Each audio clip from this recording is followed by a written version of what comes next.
What's going on, YouTube? It's Sensei, a place to be chill. Mr. A&D, back with another Royal Rumble review, and joining me on this one is my co-host from the No Gimmicks Needed Wrestling podcast, along with Q Flow. This is not Dion's in for prime time. What's going on, y'all? It's the PRIME. Prime time, my man, prime time. Royal Rumble was today. Now, we're going to get into the Royal Rumble. I'm going to give you a deep review of this Royal Rumble because there are some ups and downs, and I think y'all going to be surprised how I feel about it. But I will be remiss if I didn't mention, just real quick in the beginning, about the death of Kobe Bryant and his daughter Gianna, which was a tragic news that hit the world hard. Because even if you don't watch basketball, you know who Kobe Bryant is. And to the other 7 people that was on that plane with them, you know, the condolences to their family.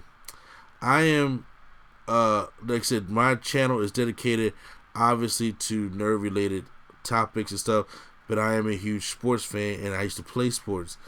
And my two loves is what I'm doing right now is wrestling and basketball. So this week, the Nerd Coalition will be honoring Kobe Bryant. There will be a post that we put up, you know, the memory of Kobe Bryant with some different things, and we'll have some discussions that probably have prime time on and stuff like that. But you know, it shocked us all, and even I've seen a lot of wrestling reviews so far that have already just taken the time in the beginning to just acknowledge that this is a tragedy. This is, bro. They had it on at the Royal Rumble. They had it on. See, I missed the very beginning. That's what I was about to ask you. I didn't know if they put that on the Royal Rumble or not. No, it wasn't in the beginning. It was like after, I think, the Roman match, after the women's match. Well, they still put it there. Yeah. It's a nice gesture. Exactly. Especially for him never to be on there, like, at all. It hit the world. There is times where celebrities are part of news, and then there's times where the celebrities are news. And this is the is news moment. Like, this thing really just like it really tripped the world. We all stumbled yesterday losing an icon. So I just wanted to put that out there. And like I said, the Nerd Coalition will do the best to honor the memory of Kobe and Gigi Bryant and all the family and the lives of all the victims on that airplane crash. Look, me being a father, you make sure you hold to your loved ones. Every day we are always shown something that the next day is not promised. And I mean, seriously, you cannot take that for granted. So, going on to the Royal Rumble, I missed the pre-show. I did see some of Andrade taking on Humberto Carrillo. I thought that was a decent match. Okay, I ain't seen none of it. Okay, because Andrade takes the win here. And Sheamus taking on Shorty G, or in my definitely opinion, ain't seen none of that. Gable. It was a good big man, small man matchup with Sheamus doing most of the dominating, and then Shorty tried to do the comeback, but it still wasn't too much after that bro kick. So Sheamus picks up the win. The only thing I seen on the pre-show was R-Truth coming out talking about he ready for the Royal Rumble from Sioux Falls City. What? Truth. Yeah, well, he wasn't in there tonight because there's no Nia Jax. Yeah, I'm glad he wasn't in it because we got more spots. Couple spots. We'll get into it. We'll get into it. So, get into the Royal Rumble matchup. So, I was on my way to Q Flow's house for a party. Royal Rumble review party. And so, this match, I got bits and pieces of. So, hopefully, you can help me out. Oh, trust me. I did not see this match. It's the only match I did not see. Seriously? But I saw the ending. Okay. I didn't see nothing else but the ending. So this is the Roman Reigns taking on King Corbin in a Falls Count Anywhere matchup. Now, I did hear some highlights of the matchup. They did fight all around the building. Yes. Yep. Roman Reigns gave Baron Corbin a couple Samoa drops through the different speaking German announce tables and stuff. Yeah.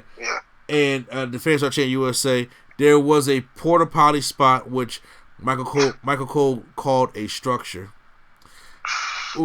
which I don't know. You can't say porta potty, but okay. And Roman Reigns puts Corbin in the porta potty and tips it over, which gets a holy shit chant. I did see the Usos came out, and Rude and Ziggler came out too. Yes, Rude and Ziggler came out and started beating out Roman Reigns, and they tried to handcuff him to this pole. And then the Usos came out, and I don't know if they did like a big splash off something or yes, they it did. was like a scaffold, and like Miz and Shane. It was like from that high. Oh, okay. Only one of them jumped though. But yeah. He like, no, I know. On 3, 1, 2, no, dude, you got it. No, one of them was already down there. One of them was like, all right, I guess I'll be the one to do it. So he just ran and cleared the little rail that was on top and jumped over it. Oh wow. So yeah, I gotta go back and see it. Okay, so I seen the finish. Did you see the finish? No, I did not see the finish. Okay, so people were saying the finish was cool. I personally didn't. I wasn't feeling it, but maybe because I'm not a baseball fan. So, he's on I'm assuming the opposing team's dugout. Yeah. And Roman runs the long little tunnel thing and hits a spear Corbin on the dugout. Oh. I mean, it's cool, but I'm like, I was expecting like something to break. He just hit a regular spear. He just ran a long ways to hit a spear. So maybe that's probably my, Oh, okay. my gripe with it. But I guess if you're a baseball fan, you see him running on the dugout. That's cool. That's like probably, I don't know. That's like fighting in, say, Staples Center. Y'all fighting by the banners, by the retired banners or something. I don't know. So. Oh, okay. Maybe, yeah. So I kind of can probably understand why people like that spot. Mm-hmm. Because like I said, we are in a baseball stadium. This is the second year that we are in the baseball stadium, and then I like having in the baseball stadium. The only thing I sound like I complain a lot, but I would like if they had a different stage. Okay, I can agree with that. Cause like we only get 4 a year, and like they don't even change for the big 4 anymore. Other than WrestleMania, least, I mean, well, they kind of did, but WrestleMania had that big ass screen last year. Yeah, off. Yeah. Which felt kind of lazy. So yeah, Roman Reigns picks up the win here. I'm hoping this ends this rivalry. I'm done with it. I'm so done with it. Now let's get into the Women's Royal Rumble matchup. We have 30 women from Raw, SmackDown, and NXT. And free agents or legends. Yeah, so I have the list here. And we can run through this list. Let's go. Well, I'll do it. So coming in at number 1, Alexa Bliss. Coming in at 2 is, oh my God, Bianca Belair. Looking all kind of sexy. And so. With that black. I like the black. Yeah, that black and gold. Yeah, it's good. Yes. Alexa look good too, but. But yeah, now you say next to Bianca, baby. Hey, sport warning! I might sound so thirsty here, so I'm gonna just let y'all know. It's all right. Though I got some water over there for me too. Number 3 is Mighty Molly. Number 4, Mighty Molly. Mighty Molly, like D hell. So, my story. I like Mighty Molly better is because that's when she was like. Before she cut her hair, when she was blonde, and she was just, I'm Mighty Molly. I don't care who you is. I'm gonna beat you up. Or I'm just a superhero.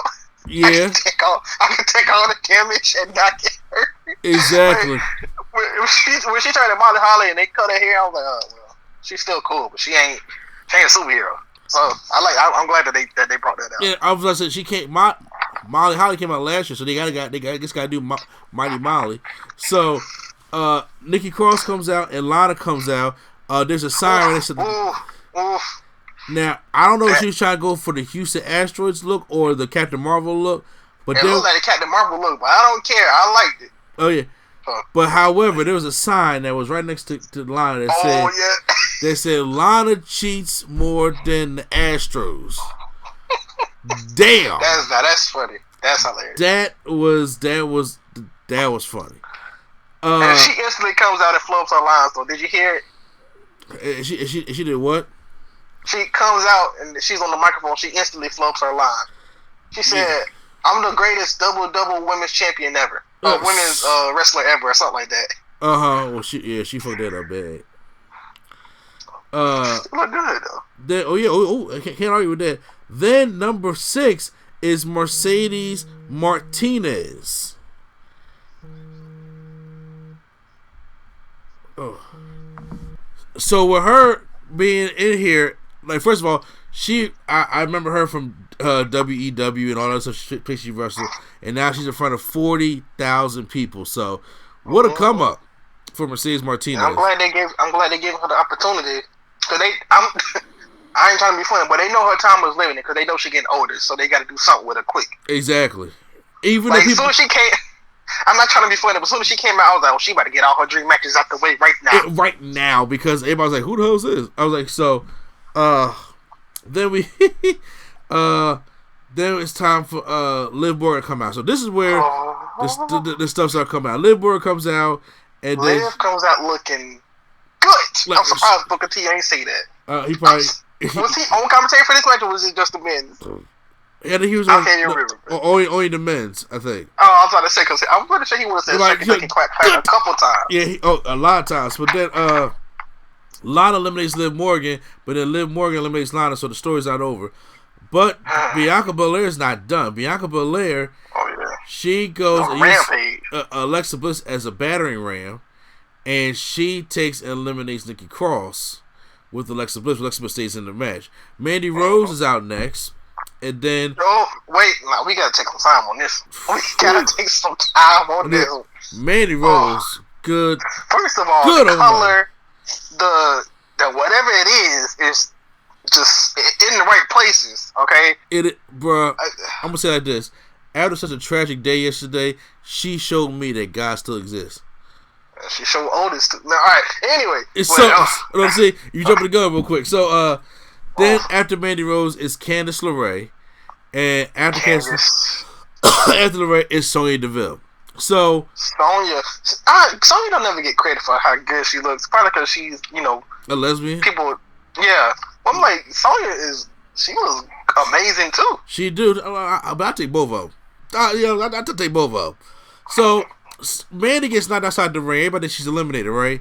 But then we hear everybody start like cheering, and we're like, what's going on? The camera pans to the outside. She's laying right on top of Otis. Otis saves Mandy Rose. And then she stands up on him and gets back into the ring. The place is losing their shit. See, that's how you do a storyline, Lana and Bobby in last. They gotta do like a. She gotta, like, in the middle of the ring kissing at WrestleMania and get a big pop. Yeah, something has to happen between Mandy and Otis to be a bigger payout, because honestly, this is what they wanted from Lashley and Lana. Ain't happening. But Otis and Mandy, it's like, oh my God, he saved Mandy Rose, and everybody I was like, wait a minute, that was creative. Yeah, the way she be looking at him like she about to just like. It don't matter. I do it, kind of thing. It's kind of like how Candace Michelle looked at Viscera. Yeah, like it's like I just take it. So, and that's how the only time that he saved her. Number 11 is Kyrie Zane. Comes out, hits a huge insane elbow. Okay, first of all, Kyrie Zane comes out with this umbrella, right? And I'm like, okay, and then she gets in the ring and then starts turning it. I was like, what are you doing? Yo, because that joke can't make you dizzy. It make you dizzy, but then she threw it away and then instantly just hit a double spear. I'm like, oh, see, this is the Kyrie I like. I like the heel Kyrie, but I like the Kyrie that also should come at you too. Exactly. Number 12 is Mia Yim. Number 13 is Dana Brooke. And you didn't sound excited for Mia Yim though. What's up with that? Because they didn't make. I love my girl Mia Yim. I was like, but she'll come in here. I'm just like, they're not gonna do it right, and they didn't. Did you get upset? When they called it eating feet and not soul food? Yeah, I was like, what the? I was like, come on, y'all see, y'all not giving my boo love. And then here comes the number 14 to shut the shit down, Tamina. I was just like, yeah, I was like, okay, why do you still work here? Like, you let a show one time a year. Why do you have a contract? Exactly. So then Tamina comes in, and Bianca Belair like, no, we ain't having none of this. Bianca Belair tries to eliminate Mandy Rose again, but then Otis catches Mandy Rose, but then she throws Sonya Deville out on top of them, and Otis can't. Wait a minute. We missed the part, right? Which part? Bianca put her on the thing, and supposedly Sonya Deville missed and punched Mandy Rose. That's how she fell. Yes, you're right. But it looked like she punched on purpose, honestly. Yeah, they didn't do that spot really well. But and maybe she did punch on purpose. Maybe that's a storyline too. Who knows? But it doesn't matter because I'm interested in it. And then Bianca threw her out, right? Yeah, and then threw Sonya out on top of them, and then they all got eliminated. Then Bianca goes.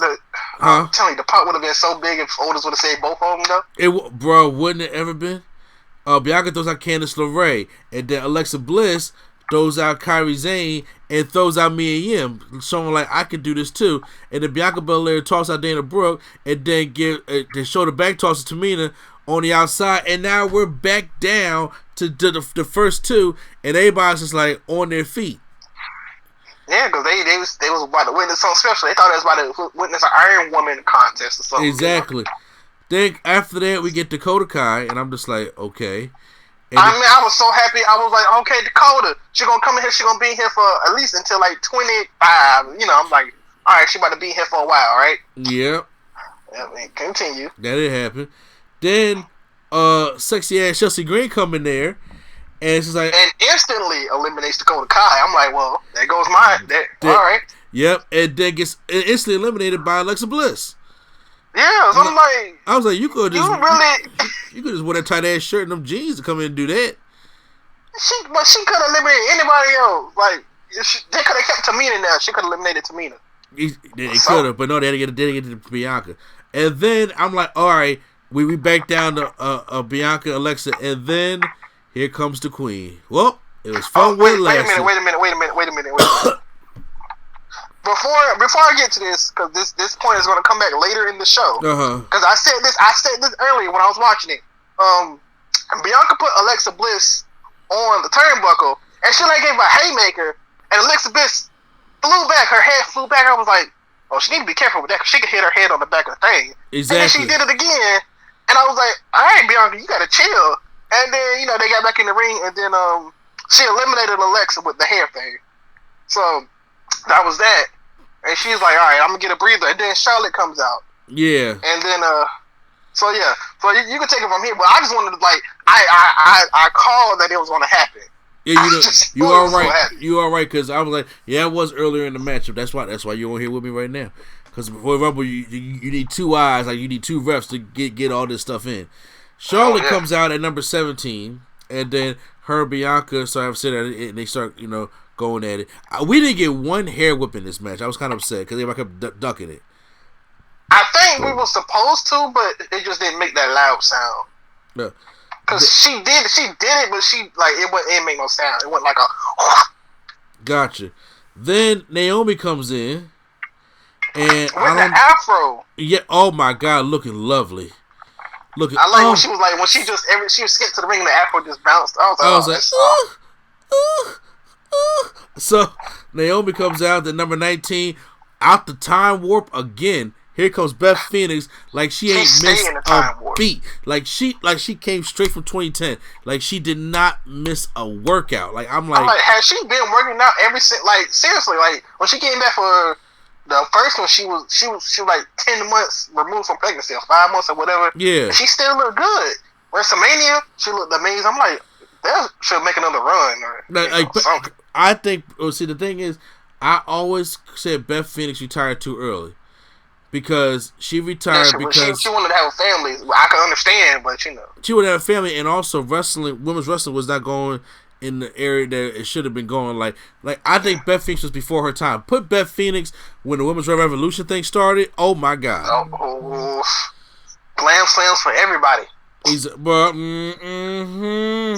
know she had to be upset. Like you work your hardest, and you work your hardest. You're like one of the hardest workers, and then you fight WrestleMania against Kelly and Maria Menounos. Like what the fuck? You lose to Vicky Guerrero at WrestleMania. Come on now. Yeah, that I can't do that. It made no sense to me. So who's after Beth Phoenix? So after Beth Phoenix at number 20 is Toni Storm. And then after Tony time is Tony time. Then here comes 21. Here comes Kelly Kelly. Your favorite. I really was going. I did text that. I know you seen it. It's like Kelly fucking Kelly, and she got the nerve. The same way that you like. She got the nerve to give Toni Storm a stink face. That's hilarious. I'd rather take it from Toni Storm, to be honest with you. Hey. Well, I think it was at this point where in the corner, because I seen it when it happened. Bianca has, she has Beth Phoenix up. She's hitting them haymakers. Yeah. And you can see it when it happens. She hit her, and you can hear the boom, and you can hear Beth Phoenix say, "Ooh." So then they yeah. And you can hear, and you go back and watch it. She said, "Ooh." You can hear it on the mic, and then they kind of stop for a minute, and they kind of like talk. You can see her put her head down. They kind of talk, and I guess she said, "Dang, I just hit my head or something." And then Bianca act like she just fainted or whatever, and then Beth Phoenix kind of gets the upper hand, I guess, until she can figure out what she needs to do. Yeah. But I was like, oh, I know that hurt. And then, when she hit her head, I thought nothing of it. I was just like, oh, she just hit her head. I didn't think we were going to get what we got. That girl was busted open from minute 1 to minute end. So, cause I seen her come in, then I seen her hit her head. I ain't think nothing of it. And I was watching with a bunch of people, and my cousin was there. My cousin was like, when did Beth Phoenix get these red hair extensions? I was like, I don't know. Did she come out like that, or he was like, did she? I was like, wait a minute. She did hit her head, so she might be bleeding. He was like, nah, that's too much blood. They would have took her out in the match. I'm like, nah, she bleeding. She's a warrior. She don't care. She don't care, but damn, that kind of thing when it comes to head injuries, probably should talk about the match. But Bianca gets eliminated, and unfortunately, with 8 eliminations. Yes. Keep that in mind. Naomi gets knocked to the outside, and she does the John Morrison, hangs onto the barricade. I ain't like it though. I liked that. That was cool. I liked it, but I thought it was logically, I thought it was stupid. Wrestling wise is amazing. Logically, I'm like, she doing all this. I'm like, you can have one foot touch the floor. Yeah, you can just hop with one foot, but obviously she got to make it spectacular. So I understand, but it's like. She can't touch the floor at all, like the floor is lava or something. Yeah. No, we're not doing this. So then Naomi makes her way over to the other announce table, so she's there for a minute. And then at 22, we have Sarah Logan. 23, we have Natalya. 24, we have Xia Li. 25, we have Selena Vega. And 26... Selena Vega was another good one that came out looking like Melina. And then... from, was it Mortal Kombat, right? Melina? Yeah, Melina from Mortal Kombat. Yeah. She loved her Mortal Kombat. And 26, Saji Blackheart. Yeah. I'm surprised they put her in. I was like, I wouldn't have put her in. I was about to say, there's no chance for her to dive onto. Soon as they put her in, I was like, oh, well, I understand why. I know why they put her in, but all right. Exactly. And then Carmella comes out. I was like, well, I already know. By the time Carmella comes out, Naomi takes one of the tops from the announce table. Yeah. And puts it from the announce table to the stairs. The stairs. And I'm like, is she gonna walk that? Because those things look so flimsy. How is they gonna support her weight? I thought it was gonna fall, but then I remember when Brock slammed Seth on it, and the thing just stayed stoic. So you're right. They probably made it stronger. So I was like, oh, that's cool. Naomi's back in, and then she gets eliminated by Shayna Baszler. They have to stop Carmella doing it. Look good too, though. Huh? If we already passed this part, but Carmella looks good too. She do. Number 28 is Tegan Knox. Tire wise. And then number 20. Lady Kane is 20. I don't even want to. Can we skip number 29, please? We have to say it. All right. Santina. I'm gonna say it as quickly as possible. Santina Marella. Yeah. All right. and I'm like, why does he have Rico's music? That was it. That was her music. Oh God! I was say I was looking for Rico. No, that was the music she had. And then they gave it to Eve, and Eve got a pop version of it. Oh, okay. So this made me upset because I was like, it's either one or two people gonna come out next, and you wouldn't tell me that she took a spot from one of them. And it wasn't even like, this isn't even like nothing like funny on the nostalgia. I was just like, who cares? Literally, who cared? Who popped when Santina's music hit? Okay, you know what? They popped because they thought it was Rico, honestly. Probably. You right. And then they got the nerve to try to do a stare down. But that was Santina self-elimination. Self-elimination. There's always got to be a comedy spot with Santina or Santina. Yeah, well, it didn't work for the Beth Phoenix then. Then Shayna Baszler comes in, and then, so she's clearing house. She eliminates Toni Storm. She eliminates she eliminates Xia Li, Selena Vega, Sazi Blackheart, obviously, Carmella, and Tegan Knox. So she going on a rampage, and Naomi. So, but she got Bianca Belair was in there for a good 30 minutes, and she got 8. Bianca was in there for 2 minutes, and she had 8. I was like, dang. Yeah. All right. I was like, well, okay, whatever. But if y'all going to make her look this dominant, then go with the finish, because at the last two was Charlotte and Shayna Baszler, because Shayna Baszler was eliminating Natalya and Beth Phoenix, and then Charlotte came in and tried to eliminate them with her as well. But it's the last two, and I hate the finish. And Charlotte does a little head scissors takeover, and it takes Shayna out the match, and Charlotte's your winner. I hated that. I was like, wait a minute. Not only because I have Shayna Baszler on my fantasy, it's the fact that Shayna was the one they would build. Shayna and Bianca, they were the one they were building up to. And I'm like, you really, really gotta go, because strike with the iron is hot. I don't want to see Charlotte versus Becky again. Yeah. And I don't want to see Charlotte and Bayley again. Yeah. It's like, I don't, even though I got Charlotte on my fantasy, I was like, I kind of wanted to see somebody else win, honestly. But, she's, you know why they wanted her to win? Because Corey said it 50 times with a tear in my eye and with a smile on her face. I was like, all right, come on, Corey. He literally said it 10 times. I was like, oh, God. This had to happen. The only redemption from this is either Shayna Baszler comes and beats the shit out of her so she can't do it, or that she goes to face Rhea Ripley. But why would the Queen go back to NXT? That would make no sense. Yeah. But seriously, why wasn't Sasha Banks in this match? I thought she was advertised. Yeah, but I guess I don't know about the injury or what's going on with that. Yeah, because we needed Santina in the match, but Sasha Banks can't be in the match. Exactly, so that's gonna piss all her right. off. Just one more thing. One, it's did you see the post that Ronda Rousey posted? No, what she post? Okay, so you remember that meme and everybody posting the Ronda Rousey? She was like, wrestling is fake or something. You remember that meme? So she posted that, and she was like, "Oh, you guys thought I was gonna come back tonight, didn't you?"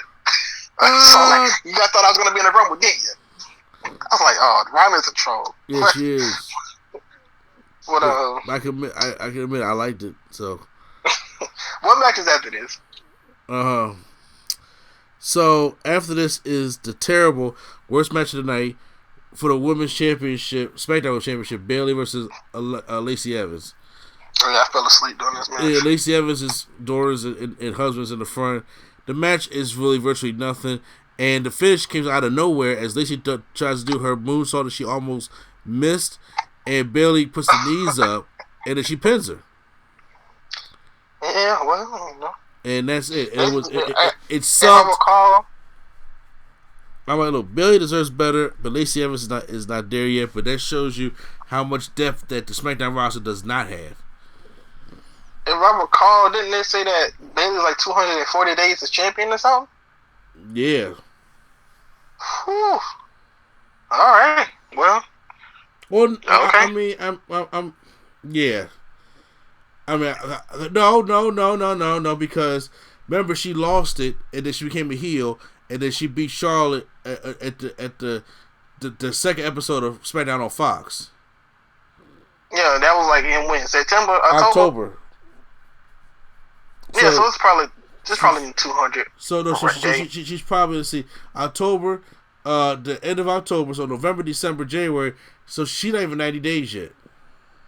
She not? Man, it's like... No, I mean, because remember, I counted. She lost it and won it back. Okay. Yeah. So next is a strap match for the Universal Championship without the red lights. We have The Fiend, Bray Wyatt taking on Daniel Bryan. Great video package here. And after looking at the match for a second viewing, I thought the match was all right. Yeah, I said that in the first viewing. I was like, for one, it's a strap match. So I'm glad that they made it entertaining. And for two, it's Daniel Bryan. Daniel Bryan had this one thing, like, you know deep down he's not going to win, but he somehow makes you feel like he has hope to win. Somehow, it's something that he does. He makes you feel like he could win this thing every single time. I do agree. That's the magic that Daniel Bryan has. So the Fiend is really like taking him to the woodshed with this strap, chopping him in the chest, chopping him in the back. I'm like, bro, don't do that to me. Try to take him over to the table, but then Daniel Bryan gives the Fiend a DDT on the table, but it's a Hogan table. It doesn't work with him. So it goes back into the ring. He tries to go for a running knee, but then Wyatt turns it into a Manimal Claw. And the Fiend, I'm trying to think of how the finish went. But I gave him a chokeslam, Manimal Claw. Yeah, chokeslam, yeah. And the Fiend picks up the win over Daniel Bryan. I thought it was a decent match on the second view. Strap matches. It was good. Huh? I said it was good, especially compared to strap matches. It's very good. Yeah, so I have a question for you, right? Uh-huh. What was the reason for them to have a strap match, if you remember? It was for the Fiend, so the Fiend can't get away. And what does he do? As soon as the match over, he gets away. He just disappears. So what's the point? What? So basically, the Fiend was just saying, I can get away from you anytime I want to, but since you forced me out here, I'm going to do this. So, alright, well, seems like it's going to continue until, like, Fastlane. Because I know Dave Bryan is not going to Saudi. So, no. They going to probably have, like, a fake injury angle and Kane take over or something. I've been hearing about Kane supposed to be fighting Bray. Kane don't care. Kane want that Saudi money. Okay, he want all that damn Saudi money. Like, oh, y'all gonna be donating to the government, to the mayor of Knox County? Oh, hey, come on. I get that Saudi money and get an extra donation. I'm cool with it. Then we get Becky Lynch taking on Asuka for the Raw Women's Championship. Now, I actually like this matchup. I enjoyed it too, but it's like I really enjoyed it. But this is the Royal Rumble, and they like to add so many matches to, like, at this point, I was excited. I was like, oh, I got this match and the Roman match. Like, I'm looking forward. So I'm like, oh, this match is going to suck because I'm ready for the Rumble match. And this is like, I think it's in a bad spot. That's all. I just think it's in a bad spot. It was probably so. They're on the apron, and it looks like Becky Lynch is going to pick Asuka for a suplex. And she does. I thought she was going to try to do that thing. You remember from last year's Rumble that, I don't even know what you call it, the spinning move that they did off the apron? Yeah.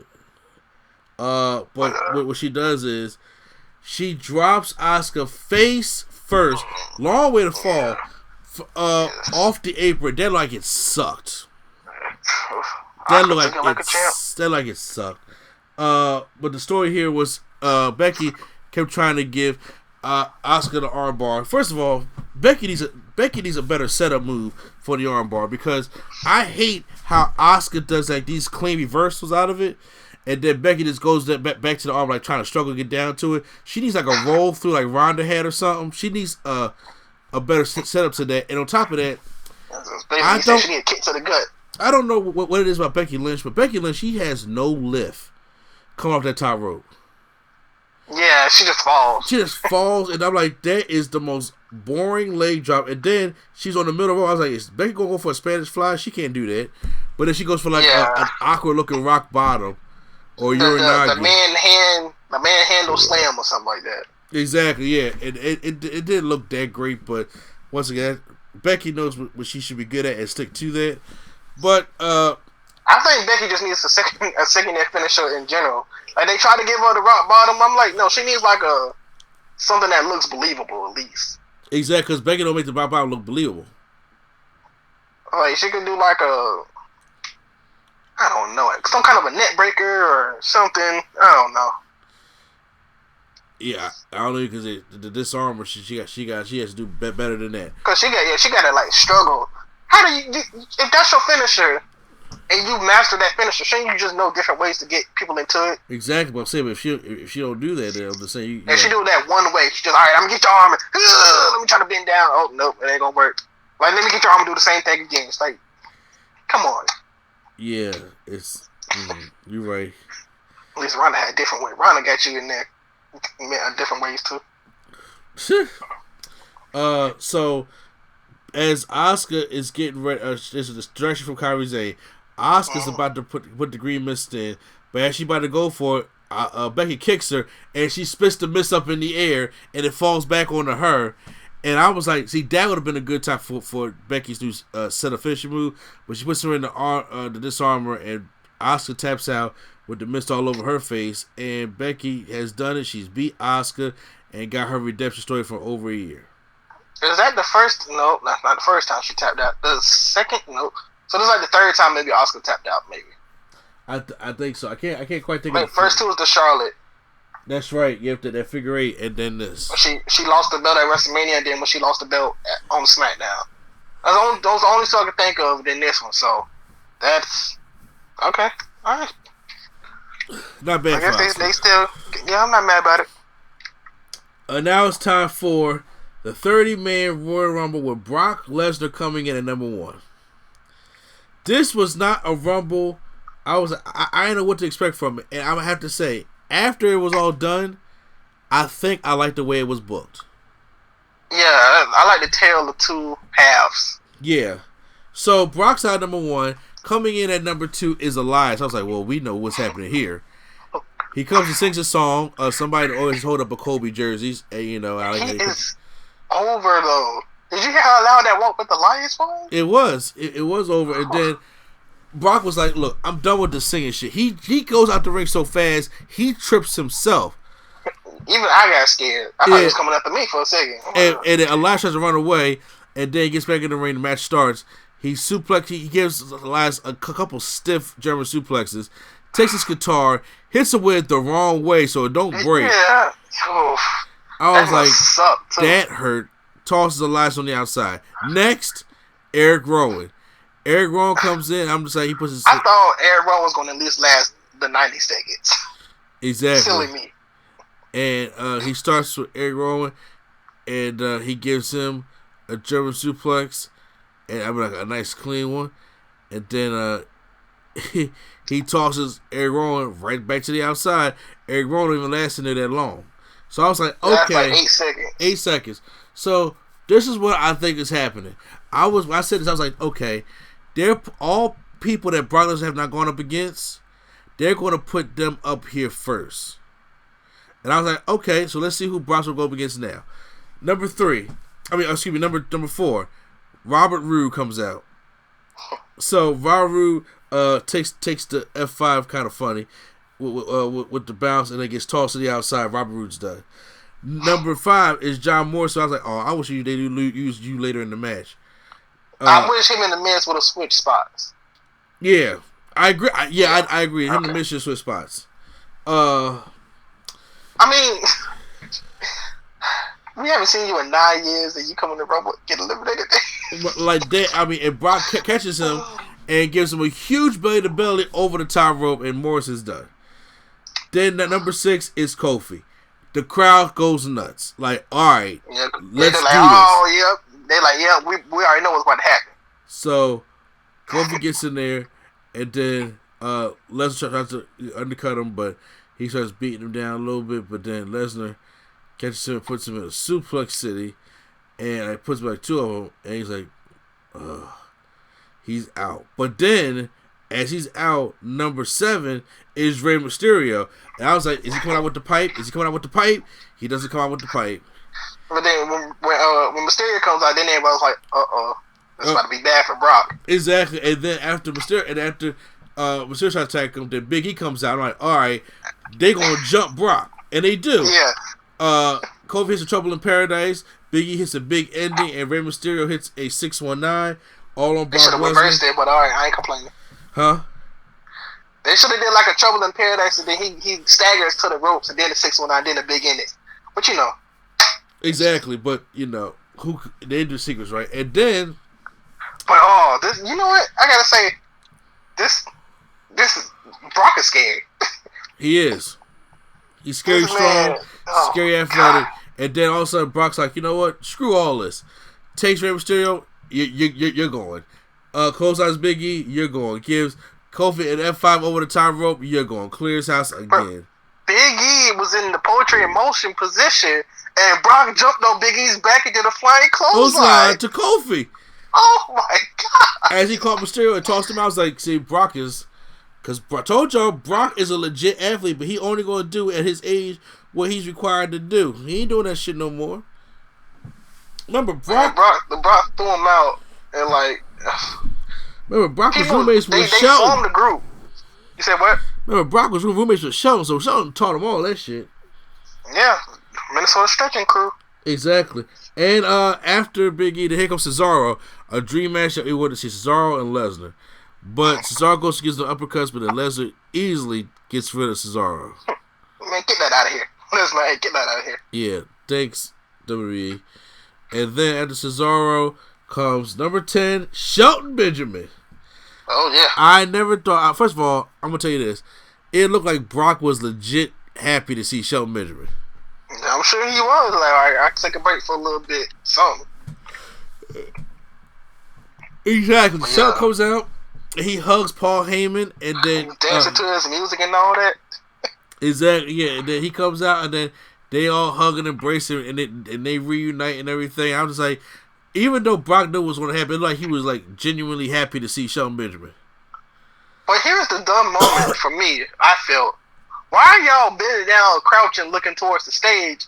I mean, like the countdown counter ain't happened yet. So I'm like, at least just chill for a bit before it counts down. Because now you just look stupid. You just sitting there bending down, waiting on the clock to count, waiting on the thing before the clock counts down. So you already know. I got my back turned to Brock. It's like, I don't know what made you think you could trust Brock like that. Come on now. You right though. And I just have any small rants. I'm sorry. No. You're absolutely right. And then but he takes him, gives him a German suplex, and tosses him out. And he's like, "Look, hey, it's all business. So I'll see you at the crib tonight." Afterwards, Shinsuke Nakamura comes out, get a couple hits in on Brock, and then Shinsuke gets eliminated 20 seconds. Number 12. Can you? What? Because, man, it's like, these two fought for the IWGP Heavyweight Championship. And then they just say, all right, 20 seconds, that's all you get, Shinsuke. It's like, oh, God. You're right. All right. But it was telling the story about how dominant Brock is. And yeah, then I understand. Number 12 is MVP. What? Okay, so did you see that thing, or you ain't see none of the, like, quote, spoilers? No. So I didn't see any spoilers, but I was just scrolling down Instagram and like somebody posted a video like if you're on the highway and you driving past Minute Maid Park, you can see the screen. And somebody said, somebody recorded it and MVP was on the screen. So I was like, oh, maybe that's just somebody trying to, play. Because everybody always say MVP and Carlito are coming back every year. Like they say that every single year. So I was like, oh, okay, maybe it's just some fake, but he came out. I was like, "Oh, all right." I mean, he had the Black Panther on. Yeah, he had to kill him. Yeah, it was cool, but I was like, I don't want to waste no spot on MVP, and kind of expect to get no pop like that. Well, you're right. So he comes in there, gets F5 for his troubles, gets tossed out. Then number 13 is when business is about to pick up, because here comes, because he is limitless. So now, one of the best reactions in there is Brock Lesnar. Brock. He looking at Paul. He like, yo, who this motherfucker? Well, that's a big boy. Yeah, that's what he said. That's what he said. I don't know if you can read his lips or not. He was like, "Oh, that's a big boy." Exactly. I read it because he said, "That's a big boy. Who is this motherfucker?" And Keith Lee comes in there and stares him down. So they have a shoulder contest, and Keith Lee takes Brock down. And they both have a clothesline, and they take both of them down. I was just like, "Yo, Keith Lee may be the one to eliminate Brock," like CM Punk said. But once again, though, I don't know. They want to give Keith Lee that kind of heat yet after he just won the North American Championship. I like the way Keith Lee moves too. Like, I don't know if you see him when he hit the shoulder breaker. He was like he did like a, I don't even know how to explain it. He hit the shoulder breaker and then he looks down for like a second, looks up. Yeah. Oh, so and then, all right, I'm gonna head to the ropes. You know how he kind of moves like Kenny Omega. Yes, kind of crisp, but it's going like, okay, I'm gonna do my thing. Yeah. Like the way I describe it is like he moves in them sharp angles. Yeah. Yeah, he goes and sprints all bounces, and it's like, yeah, I like the way he does move. And first of all, I would like to actually see a competitive match between Keith Lee and Lesnar. Yeah. It'd be crazy seeing him get a spirit bomb. Yeah, but when Lesnar said, "Whoo, that's a big boy. Who is this? But like, who called this motherfucker?" And then after 14, here comes Braun Strowman. So Strowman comes out, knocks Keith Lee through the ropes. I'm officially giving Braun the dumbest wrestler award. I think he earned it. Yeah. I know exactly what you're talking about. I do agree too. Because what does he do when he gets in the ring?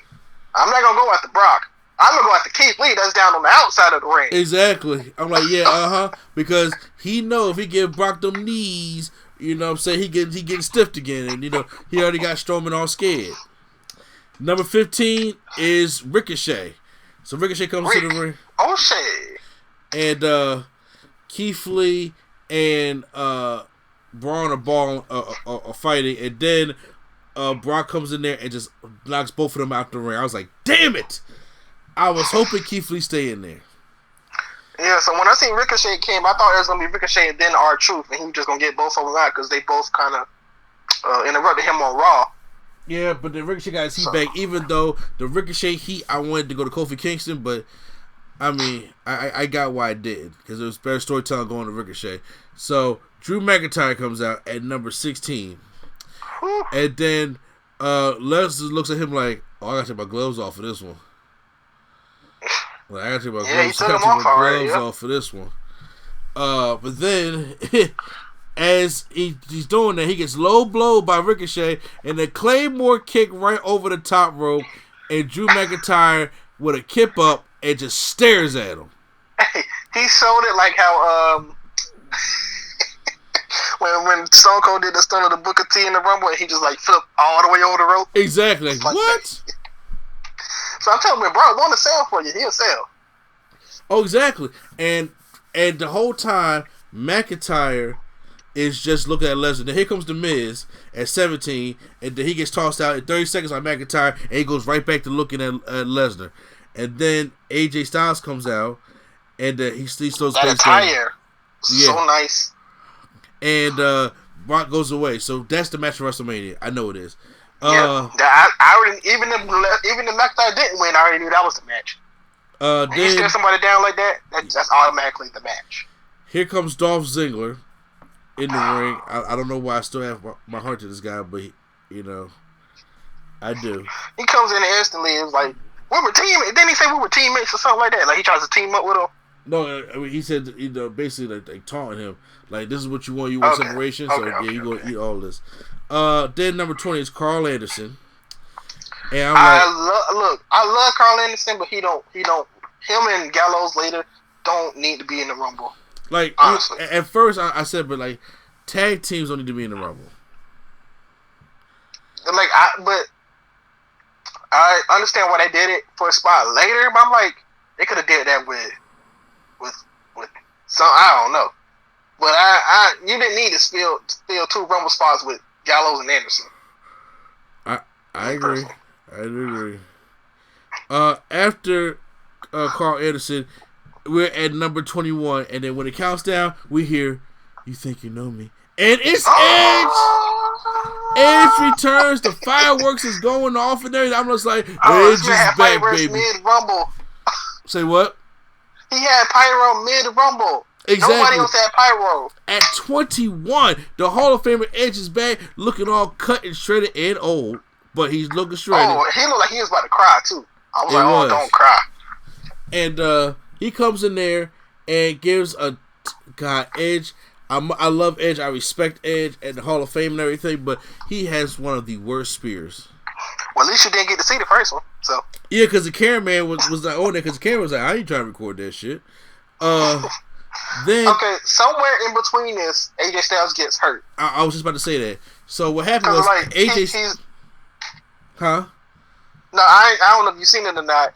I ain't see what happened, so that's why I was gonna let you see. I see what happened. So okay. AJ has a thing for if a big person or a new person comes in. You know, AJ is the down to earth guy, Christian guy. He's going to sell for that person. Okay. So to try to make Edge's spear look strong, because the spear is really weak, AJ flips inside out on the spear. But what happens is when Edge spears AJ, he doesn't rotate fully, and it's like his shoulder crashes to the mat. Oh, okay. I seen him holding his arm, and then I seen the people on the side doing the X, and like just quietly in the corner. I was like, oh, AJ's hurt. So whatever they had planned didn't work, because I seen Corbin. Well, my bad, we'll get to that. But I seen Corbin go up to him, and Corbin had his hand out like he was about to punch him. I guess AJ said, I'm hurt. So like Corbin just like took back his punch and knocked him on the head, like patted him on the head, and he just walked off. Yeah. And then I see AJ just randomly get up and walk in the middle to Edge. He was in the middle of doing the move, and he was like, all right, eliminate me. So Edge just threw him over. So whatever happened, like abruptly had to stop. Exactly. I like to watch the background, so like these things kind of pop out to me. But that was the one that like popped out for sure. Yeah, so that's how he got injured on that play. After that, King Corbin does come out. Then at number 23, I don't get my Matt Riddle and Brock stare off, but Matt Riddle does come out to the ring. Okay, did you hear about that? Yeah, I heard they had an altercation backstage. Like, I want to know if that's gonna be on the next WWE 24, like the one that Goldberg had with Riddle. I will look, because there's probably people that do like Matt Riddle, and a lot of people that don't like Matt Riddle. He likes to stir the pot a lot. I want to see that altercation though. That's number 24 is. By the way, Matt Riddle's going in 5 seconds. Yeah, Matt Riddle is actually going in 41 seconds, and he gets eliminated by King Corbin. So they had to give Corbin the heat.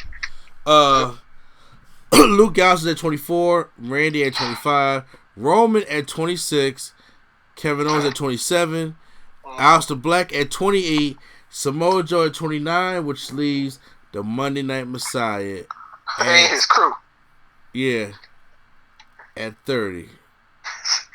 Like, I thought it was gonna be just 7. He came up with the whole crew. I'm like, oh, all right, well, just eliminate everybody. Just do it.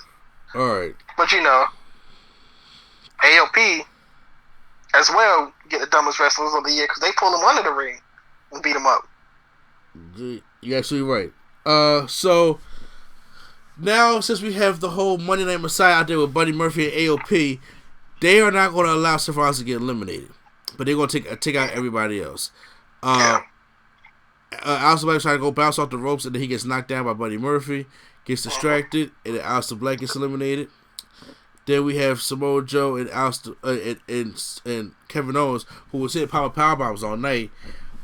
They get eliminated by AOP, helping out Seth Rollins, and then they go. By the way, that's the right version of the pop-up powerbomb.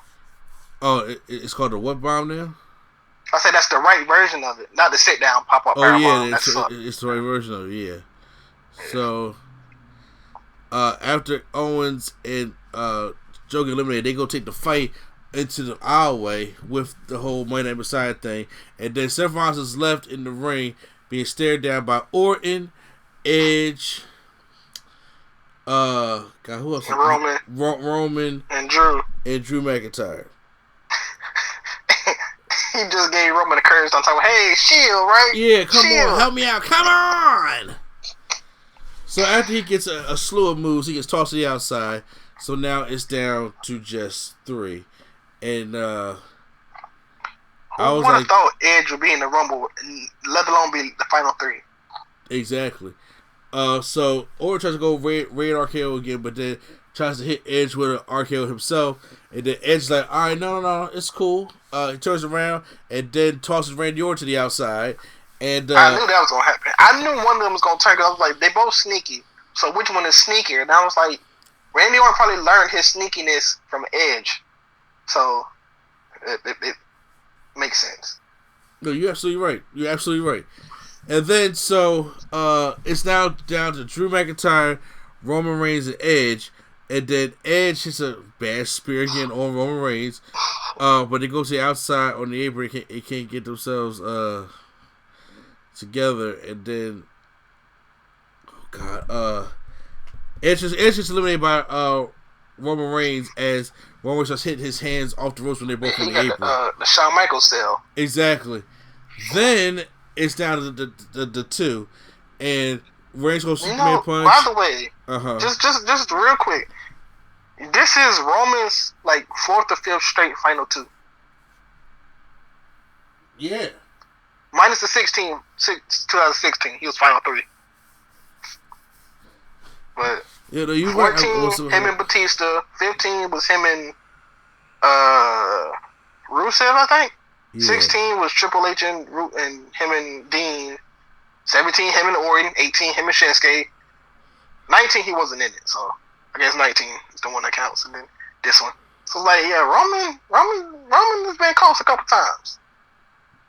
Yeah, exactly. So, but this time it's just a little bit too short. As Drew McIntyre hits that Claymore kick and tosses Roman out, and Drew McIntyre is going to WrestleMania.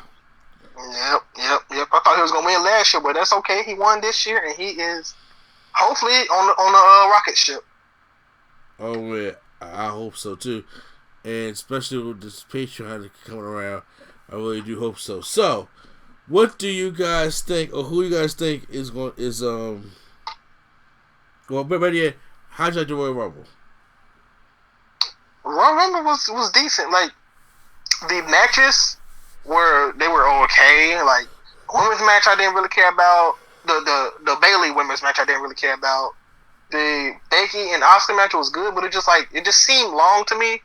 And then of course I wasn't there for the Roman and Corbin match. Well, the Rumbles were very good, and the Rumbles are what we come for. So the Rumbles were good.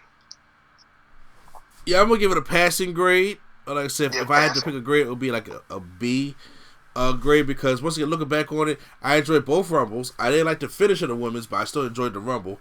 Roman Reigns and Baron Corbin, look at the highlights. Enjoyed that. So I went back there and watched that again. Then I like the strap match a little bit more on the second viewing. Okay. The scene on the first viewing. So guys, like, subscribe, and share, and post out the comments down below. Did you guys enjoy Royal Rumble? And once again, I thank you for joining us for this review. So once again, this is NC, the place to be. Chill, Trump, staying in and that Dion says for prime time. All right, y'all. All right, and the Nerd Coalition is out.